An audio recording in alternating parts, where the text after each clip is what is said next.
Hello, church family. Today we are blessed to be talking to Pastor Scarlett. Well, we did talk to Pastor Tyler, but now we are talking to Pastor Donnie Scarlett, who is not only an elder, but our beloved pastor's dad and drummer extraordinaire. Let's see what we can uncover about his ministry here at Forest and what he's willing to tell us about Tyler's childhood. So we're here with Pastor Scarlett, not Tyler Scarlett, but Donnie Scarlett. Do you have your Joe Biden cheat sheet with you today? Are you ready to go? I left it in the car. I'm okay. sorry. You just told me about this. I didn't hear. What was this Joe Biden cheat sheet? It was a press conference apparently they had yesterday after his trip to Europe, and the reporters were asking him questions, and someone took a picture from the side, and he was holding this piece of paper in his hand, and they blew it up and looked at it, and it was questions that the reporters had been rehearsing to ask, and his answers he was supposed to give. It just stuck. It's like a movie script, you know. And sometimes you can't even follow that. I mean, I don't mean any disrespect to the president, but he just doesn't. He just kind of gets lost in his conversation. So. Well, I don't see one for you, so I'll take that as a good This thing. all be off the top of my head. Okay, there we go. That's what I like to see. So I guess the first question is, how are the Scarletts doing? We're doing well. My wife's recovering from her accidents, her broken arm, but she graduated yesterday from a cast to a brace. Okay. So she's got at least 2 more weeks. Okay. One of your grandchildren is driving? Is Sam your first grandchild to start driving? Actually, he is not. We have a granddaughter that's older by a few months, and she started driving this past year, and she lives in North Carolina. And our oldest son's the oldest daughter, and it's okay. We have 2 out there to worry about now, and pray over. You know, just expand your prayer list. You know, that's right. Things to pray for. That's right. Is my Mazda still up and running, or has Sam totaled it yet? No, actually, we've been borrowing it and using it. Oh, when that's my car is in the shop, we've been using that as our rental car. Yeah, I beat the crud out of that thing, and then I gave it to Sam because Will Soto, the former youth pastor, gave me that Mazda, and I figured, well, I'll donate it on, and that thing was just beat up. Yeah. And then I dropped Sam off a couple months ago, and I was like, wow, this car looks like... So who in your family's working on cars? Is it Tyler or you? It's not me. Okay. I know nothing about cars. Yeah, neither do I. And Tyler knows very little. Probably it would be Tyler's father-in-law, Sam. Okay. Sam Sweeney was the first one to taught Tyler how to change the oil in a car. Okay. I couldn't even do that. I knew how to take an oil plug out, but that's about it. Yeah. But nothing else. Both sets of grandparents are at Forest. Yes. Your son's the pastor. You're an elder. What is that like to have, you know, the whole family's kind of here, you know, at the church? Yeah, well, for us it's good because for years when I pastored, we didn't have any other family. You know, it was just us and the kids. So you may do with what you had, you know, and our in-laws and outlaws live several hundred miles away. So we get to see them just on rare occasions. Yeah. But it's nice having everybody here pretty close, you know, and kind of keeping up with things and kind of holding your cards close to your vest, you know, when you get in conversation. You don't want to tell too much, but then you're able to stay in the loop a little bit and find out what's going on family-wise. Okay. I mean, you have to be used to it by now to have your son preach every week and you be listening to your son preach. How does that feel? Is that like a proud daddy kind of thing for you, or... It used to be. He's almost as old as I am now, so. I remember when he preached his first sermon at 16. Yes. I was there for that. How was that? It was really good. Okay. Honestly, it was really good. He had a lot of support he had community support not only from the church and people in the community knew him, but he had a lot of support from the school that he went to. A lot of his classmates knew that he was going to preach his first sermon, and they showed up. It was interesting. It was an evening service. That's back when we used to have church in the evening, you know. That's right. He told us he cut his teeth on Sunday night. Yeah, and it was really good. I actually have a taped copy of that first sermon. Really? Oh yeah. Wow, you got to dig that up. I want to hear. What was the text? Oh gosh, I can't tell you that. I can't remember what Sunday school lesson was Sunday. Just kidding. Does anything stick out about that first Tyler sermon for you? Do you remember anything from it? Mostly that he had spent a lot of time preparing for it. I do know that. That sounds right. From the time that he surrendered to preach the gospel, he was very serious in what direction that he chose to make preparation. So he worked and worked and worked on it. It was well structured. I do remember that, and the content was really good for a 16-year-old. Yeah. You know. His knowledge was somewhat limited, but he did a really good job and presented the gospel very clearly. For that, we were very, very thankful to the Lord that he'd been obedient, and taking it serious. His mother had raised him as a what we used to call Bible drillers. That's right, the old sword drills. Old sword drills, and he had scripture just in his mind, He still has it there. He comes out every once in a while, and once in a while he'll remark that this is the King James Version. Well, that's what he learned, so it's never gone away. So what was Tyler like as a kid? I'm curious to know what he was like growing up. Yeah, he was he'll kill me if I tell you this, but when he was real small, because he had a brother and a sister at home, he kind of liked to be the center of attention when he was small. Okay. Oh, yeah. It was like when we lived in West Tennessee. I pastored there, and we lived in what they call the land of the one or none. And by that I mean that we got one TV station out of Jackson, Tennessee, or you got nothing. Because we were right in the middle of signals from Memphis and Nashville, so you couldn't get the major networks. And so we would have the TV on the one station. It was an ABC affiliate, so much like Channel 13 here is. Tyler used to stand up in front of the TV where we couldn't see anything, and we'd say, "Boy, sit down. We see you. Sit down." It was like, look at me. But he kind of got over it eventually. What was he like in his teen years? He was good. He was a very diligent, hard worker. Mm-hmm. I know he's mentioned about working at Chick-fil-A when he was in his teenage years. He went out and got all that on his own, and he was very dependable and a good worker. Yeah. Except the nights he brought home extra sandwiches which they were supposed to dispose of, he would bring them home to us so he could feed his old parents. There you go. That's awesome. Yeah. That's what I'm talking about. So we told him, make a career out of this. We won't go hungry. So you were again. disappointed he went into ministry instead of bringing you Chick-fil-A all the time. The chicken sandwiches stopped. But hey, I have a son-in-law that owns a Chick-fil-A restaurant in Ohio. Okay. So we get free chicken when we go up there, which is nice. Yeah, that's awesome. You must have Chick-fil-A sauce for days. Oh, we have cases of it. Oh, man. So when Tyler starts his first sermon, you're the associate pastor at that church. Mm-hmm.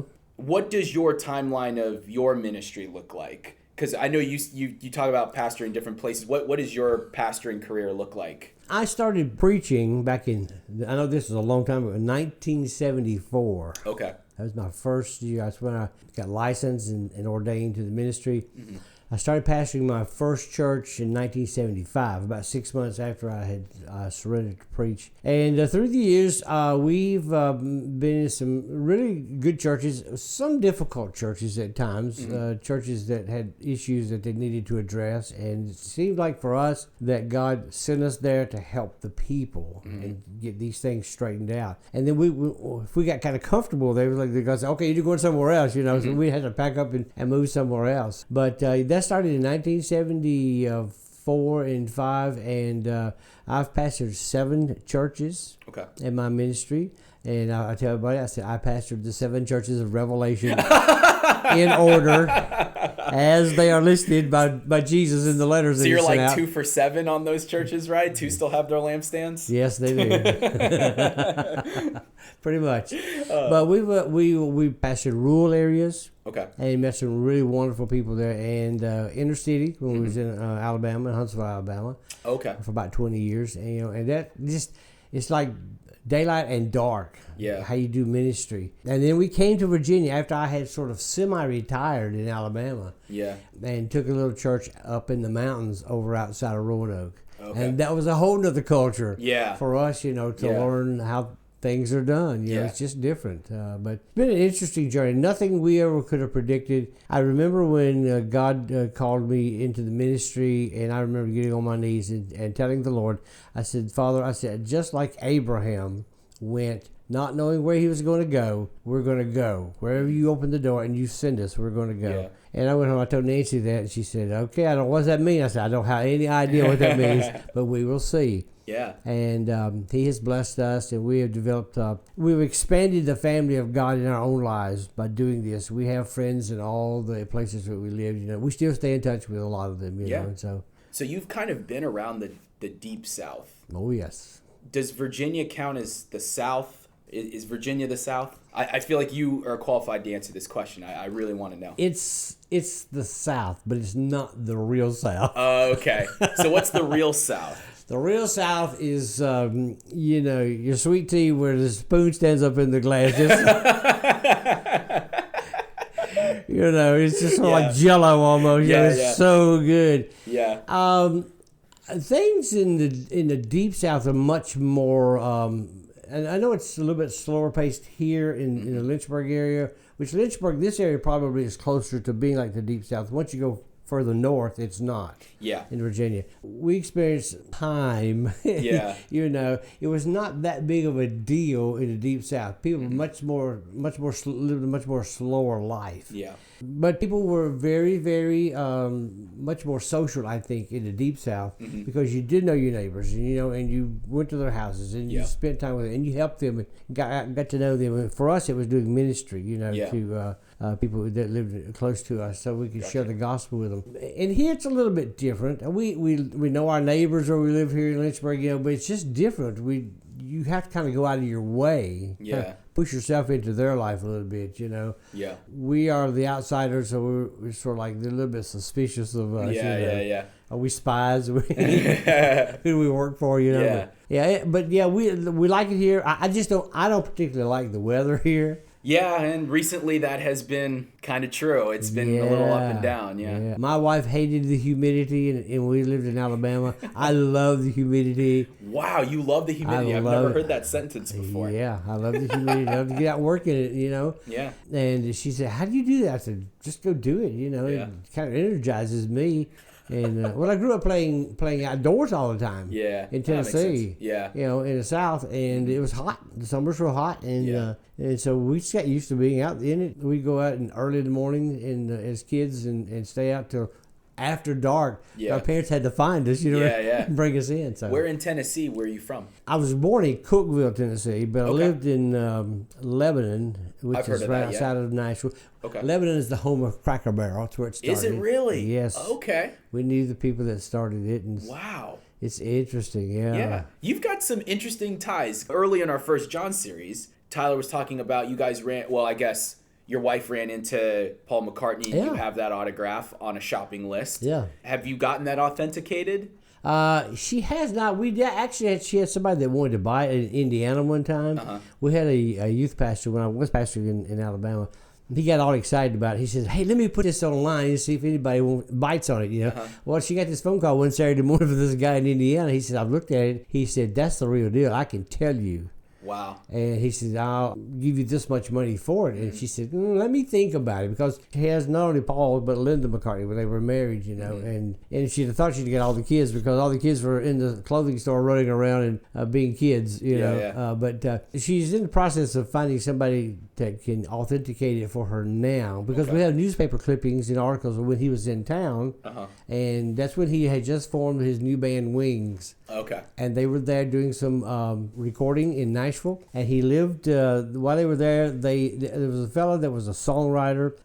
His name was Curly Putnam. Okay. He wrote the famous country song, Green, Green Grass of Home. And he lived right outside of the city. And he had the farm and so they rented his house while Curly was gone on a trip. And they were there for a few months, and riding motorcycles around town. And that's pretty cool. You walk out and you say, hey, there goes Paul and Linda. It's like they're old friends, Yeah. Yeah. Is Tyler's inheritance wrapped up in that signature? According to his mother, it is, pretty much. Pretty much, she may have it like a scavenger hunt. Yeah. In the day, whenever that time comes, they'll have to search for it and find wherever it is. If you want money out of this, Oh, I can't wait to see that. So, yeah. As the pastor's dad, I think about this all the time, do you ever worry that you're going to be the sermon illustration that week? Like, do you ever like find yourself like, oh man, is he gonna use this? Because sometimes I'll sit in the sound booth with Sam, and Sam will kind of give me like, it's like when a color commentator is a former athlete, and he's like telling you, oh yeah, that's the play. And so Tyler will give his little sermon thing, and I'll have his son saying, that's sort of how it happened, but I wasn't the one who said that, and I didn't say it exactly like that, Do you ever feel that? Like, well, not anymore. When he first started preaching, we never knew what he was going to say, or how stories were going to come out of his mouth. Yeah. But now he usually will call me and say, I want to clarify something with you. Mm-hmm. I have this illustration in my mind. It involves you, and I want to make sure I've got the story straight. Okay. So he'll kind of run it by me first. Gotcha. He said, I'm just making sure that I'm remembering it correctly because, as we all get older, the stories from earlier in our life, they change a little bit, in our minds. So but now I don't worry much anymore. I'm at the age now, nothing bothers me much. Yeah. That must be nice. Yeah, it kind of is. Yeah. So you're as well a layman elder, correct? Mm-hmm. Yes. So what is the difference between some of you are layman elders and some of you are staff elders? What is there any difference between the two groups there? Other than a paycheck? Yeah. Other than the obvious paycheck, yes. Not really. Okay. We when we have the opportunity to meet, the advantage that the staff elders have, the guys on staff here, is that they are here all the time and they can meet without the rest of us, But when we have meetings, they usually clue us in on what's been discussed if they've had an issue to talk about. And they've already had spring training, for baseball. Yeah. They kind of know what's involved and what's to be expected. And yet when we come together, sometimes we just start all over and we will go through, rehearse the whole thing ourselves and go through it. And we try to be very diligent to the scriptures. Mm-hmm. What the scriptures teach, this is the direction we want to go in. We don't want to go in another direction because as I've told congregations through the years, my opinion is worthless. What God says is the most important thing you'll ever hear. Yeah. And that's what we need to base everything on, not what I think about it. Yeah. So what is the seven of you as elders? What's the dynamic of the group? How would you describe the seven of you? Paul Boatner called it a coalition. Yeah. Or a corporation. I'm sorry. Paul Boatner called it a corporation. He might have called it a coalition too. And other things. Yeah. I think the dynamic is really good because I may be of what you call the lay elders now since I'm retired. Mm-hmm. The only one that's had actual experience pastoring as long. Mm-hmm. Paul did a little bit, but most of his was in education. Right. Then Mark Hernandez. Mark has served as an elder in a church, I think, up in Northern Virginia at one time. And, of course, Mark Allen. Mark has pastored. But, to me, they're all like just newbies because I pastored almost 40 years, and they say, I pastored for 15 and 20 years. I thought, okay. I was just getting my ears dried off behind them during that time. But we come in with kind of different perspective on the issues, and it's good because we'll lay everything on the table, and then we'll go from there and try to arrive at what we think is a God-honoring decision about whatever the issue is that we're looking at. Does it grind your gears that Paul Boatner is 2 weeks older than you and is therefore the eldiest of the elders? Not really. Okay. But I give him a hard time about it, because sometimes 2 weeks, that's so close. Yeah, he one time he thought he had me, and he was talking about how much older he was than me, and I said he was actually teaching his class, standing at the door and picking at me as I walked to my Sunday school room, and I said, Paul, that's not right, because he was telling them that he was a month older than me. Oh, and the audacity. I said, listen, folks, this man, your Sunday school teacher, doesn't even know how old he is. I said, and then he's picking on me. I said, he just likes being the old elder now. He does. He's really proud of that. He really, he wears that badge fine, with great honor. So what is the focus for the elders this year? Well, we are looking at all kinds of things, but particularly with the future of the church and what direction do we believe that God wants us to go in, as far as expansion. Yeah. And that's a big deal right now. We've got a couple of committees that are exploring things. If we get to a building project, we're trying to make sure that good decisions are made and that we do what we think is going to be best for the church in the future. Mm-hmm. And now that Paul and I have gotten older, it's you think about it more in terms of the here and now, because we don't know how much more here we're going to have.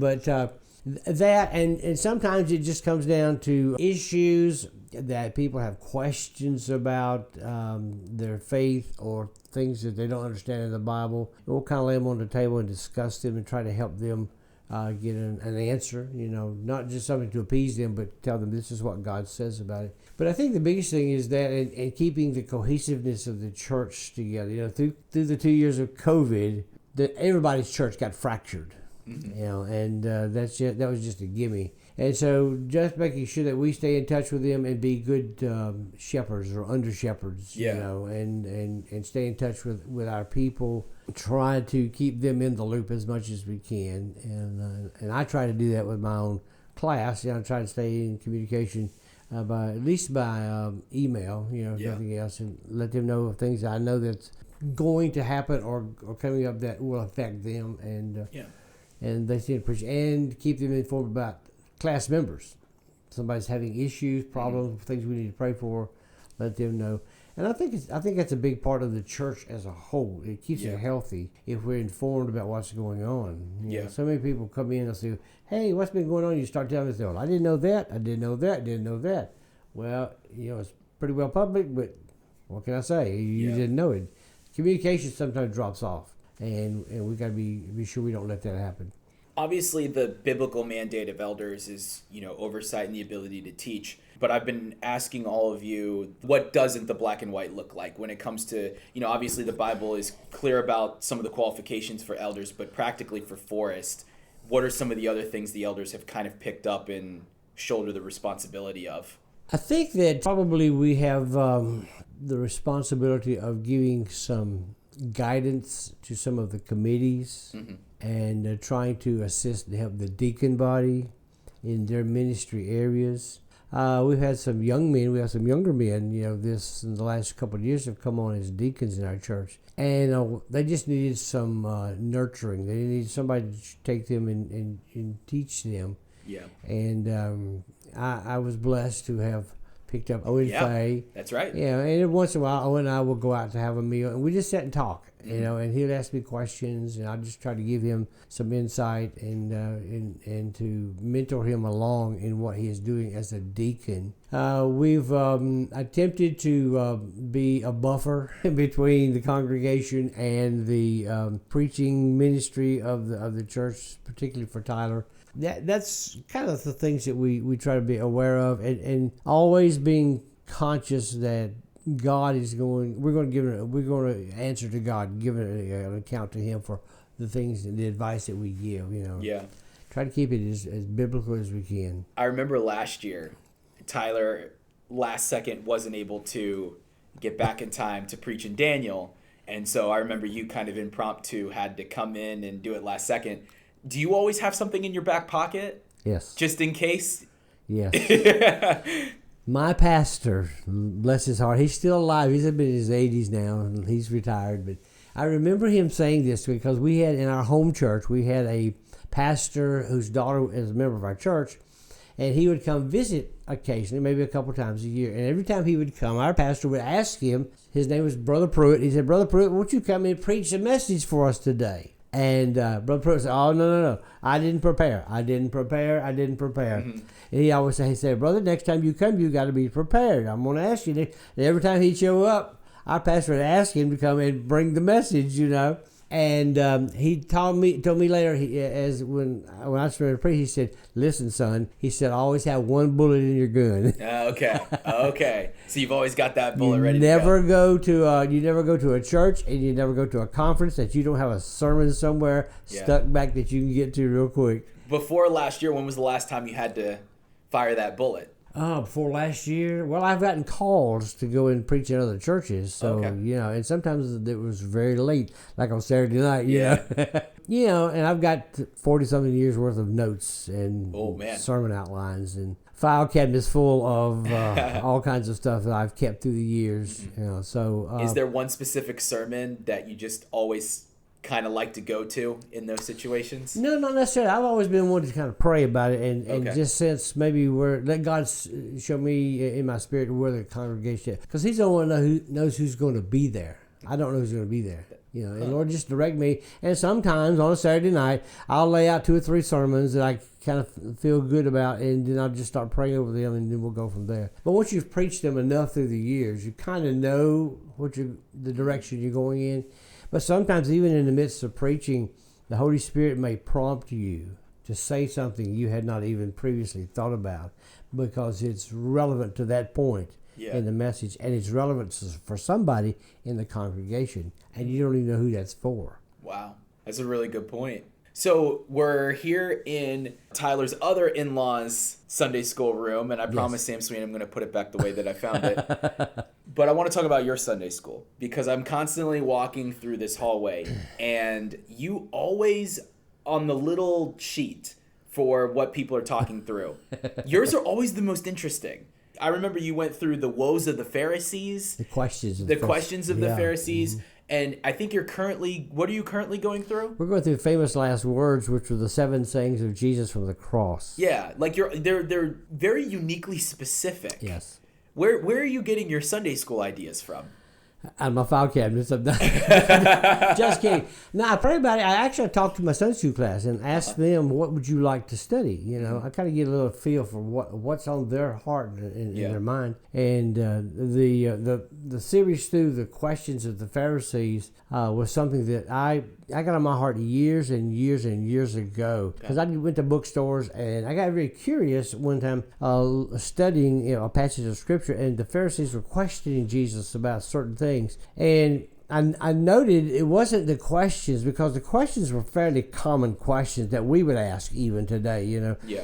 But what did Jesus say in response? I got so fascinated by his words, what he was saying to them. And most of the time, they didn't really understand what he was saying and how deep it was spiritually. And so I've held on to that for years, The other things, and after we finish the famous last words here, we got 3 more, I think. We're going to go into a study of each of the apostles, one at a time. Oh, wow. There's a big thing now on the internet, The Chosen. That's right, the YouTube series. Yeah, the YouTube series. We're not going to be following that, But years ago, I just named this series The Chosen, because we're limited in some respects about the information we have of certain disciples and apostles, and others we have a ton of information about. So I just find it fascinating, who were they, what did they do, what happened to them, as far as usually it's extra biblical history that tells us what happened,